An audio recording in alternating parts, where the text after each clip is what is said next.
안녕하세요. 대중교통 노선과 수학이라는 주제로 발표를 진행하게 된 2학년 4반 강지연, 2학년 9반 박선우입니다.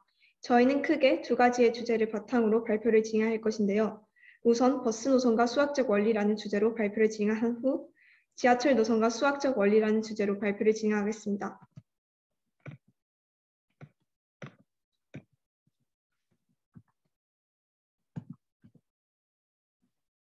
버스는 서울시를 기준으로 파란색, 초록색, 빨간색, 노란색 네 가지의 색상으로 구분이 되어집니다.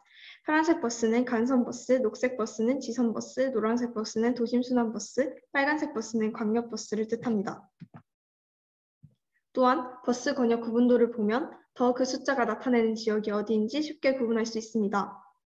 밑에 자료를 참고하면 이처럼 버스 색깔과 노선 내에도 규칙적인 수학적 원리들이 숨겨져 있는 것을 볼 수 있습니다. 대표적 사례로 그래프 이론을 활용하여 시민들이 직접 청주시 홈페이지에 청주 시내버스 노선 개편안 의견을 제시한 사례가 있습니다. 해당 연구팀에서는 새롭게 마련된 청주시의 시내버스 노선도를 개선할 필요가 있다고 생각하였습니다. 그래서 활동 시간을 일정하여 버스를 이용하는 시각도 일정한 연령층을 위해 버스 노선을 새로 편성하는 것을 목적으로 하였습니다. 해당 연구팀에서는 그래프의 활용을 사용하였습니다. 우선 수학적 모델링이란 수학 기호, 식, 그래프, 표, 그림 등으로 문제 상황에 들어맞는 수학적 모델을 만들어 해를 찾아 나가는 일련된 과정입니다. 퀘니히스베르그 다리 문제를 해결하기 위해 오일러가 고안한 그래프 이론이 대표적인 예입니다. 꼭지점 색칠 문제 및 채색수 또한 이것에 이용되었는데 그래프가 주어져 있을 때 그 그래프에 인접한 꼭지점들은 서로 다른 색을 갖도록 하면서 각 꼭지점을 색칠할 때 필요한 색의 최소 개수를 채색수라고 합니다. 다음 그림은 참고하여 주시기 바랍니다.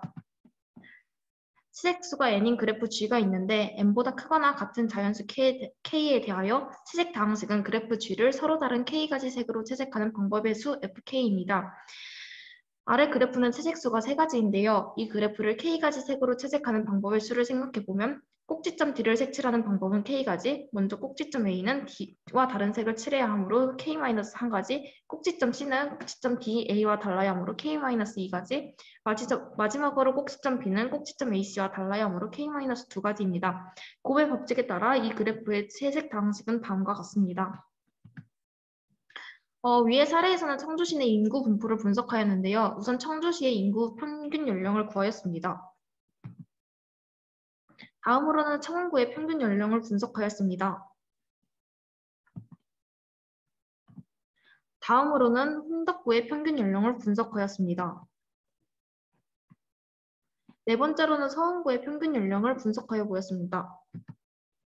마지막으로는 상당구의 평균 연령을 분석하였습니다. 분석 결과 자치구의 동별로 다양한 연령층을 이루고 있습니다.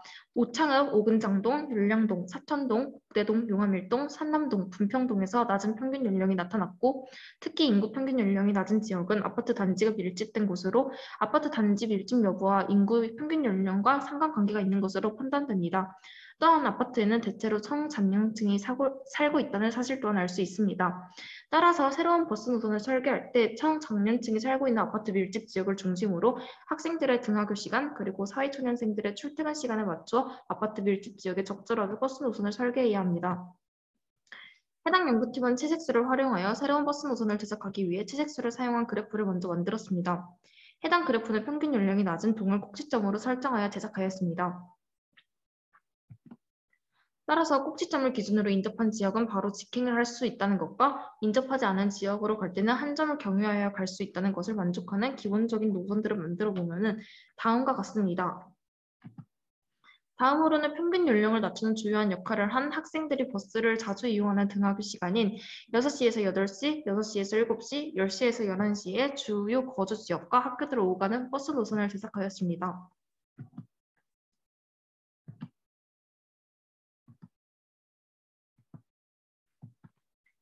결론적으로 역사적으로 그래프 이론은 한 학자에 의해서만 발전된 것이 아니라 다양한 학자의 연구를 거쳐 꾸준히 축적되어 온 것이며 오늘날에는 분야를 불문하고 그 이론적 내용이 다양하게 응용되고 있습니다. 그래프 이론은 퀘니에스베르크의 다리 건너기 문제를 처음으로 이후에 채색 문제, 채수 경로 문제 등으로 발전되어 왔는데 그중 다음 사례에는 채색수와 채색 다항식이 응용되었습니다.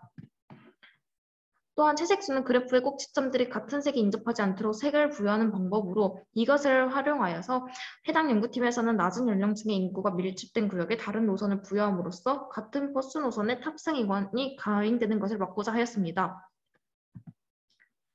버스 노선과 수학적 원리의 결론을 내리자면은 그래프 이론과 채색수, 색 다항식과 같은 수학적 원리들이 사용되었고 그리고 버스 노선을 제작하는 과정에서 위와 같은 수학적 원리들이 필수적임을 알 수 있었습니다.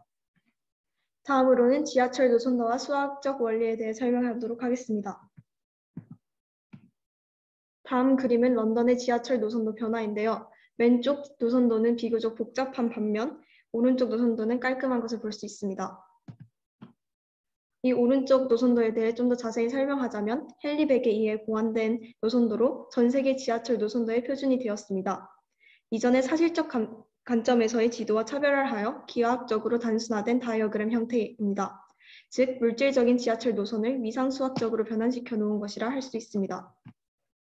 여기서 위상수학이란 연결성이나 연속성 등 작은 변환에 의존하지 않는 기하학적 성질들을 다루는 수학의 한 분야입니다. 선을 끊거나 면을 자르거나 어떤 한 공간의 구멍의 개수를 변화시키는 방법을 제외하면 모두 같은 공간으로 취급하여 쉽게 말하자면 거리 개념이 없고 크기나 거리가 달라도 모두 동일하게 취급하는 것이라 할 수 있습니다. 위상수학을 좀 더 쉽게 이해하기 위해선 위 그림을 참고하시면 됩니다. 이 세 그림은 언뜻 보기엔 다른 도형으로 보일 수 있지만 도형의 일부를 찢지 않고 변형한 것은 모두 같은 도형이기 때문에 위상수학의 관점으로 보았을 때 세 물체는 모두 동일한 위상동형 관계입니다. 위상수학을 더 잘 이해하기 위해 최근 논란이 되었던 빨대 구멍 논쟁에 대한 위상수학의 입장을 알아보도록 하겠습니다. 쉽게 설명해 드리자면 빨대는 구멍 한 개의 길이를 곱한 도형이라는 뜻입니다. 길이에 구멍이 있을 수는 없으므로 빨대가 쭉 뻗어 있든 마시는데 한참 걸리든 빙글빙글 꼬인 모양이든 구멍의 개수는 항상 한 개인 것입니다. 아까 설명하였던 위상수학의 대표적인 활용 방법은 지하철 노선도입니다. 이에 대해 좀 더 자세히 설명해 드리자면 헨리 백은 위성수학의 아이디어를 활용하여 역간 거리가 무시되고 노선의 모형이나 두 노선이 만나는 각도 등이 왜곡되어 있는 지리적 부정확함을 가진 노선도를 고안했습니다. 이는 저희 나라의 지하철 노선도에도 활용이 되는데요. 이 노선도는 실제 노선도를 지도 위에 그려놓은 것으로 역 간 간격이 일정하지 않고 다소 복잡한 것을 볼 수 있습니다. 하지만 위상수학을 적용한 노선도는 현실을 왜곡해 점과 선들로 표현한 것이고 모든 곡선을 45도와 90도, 180도 각을 이루는 직선으로 대체하였습니다.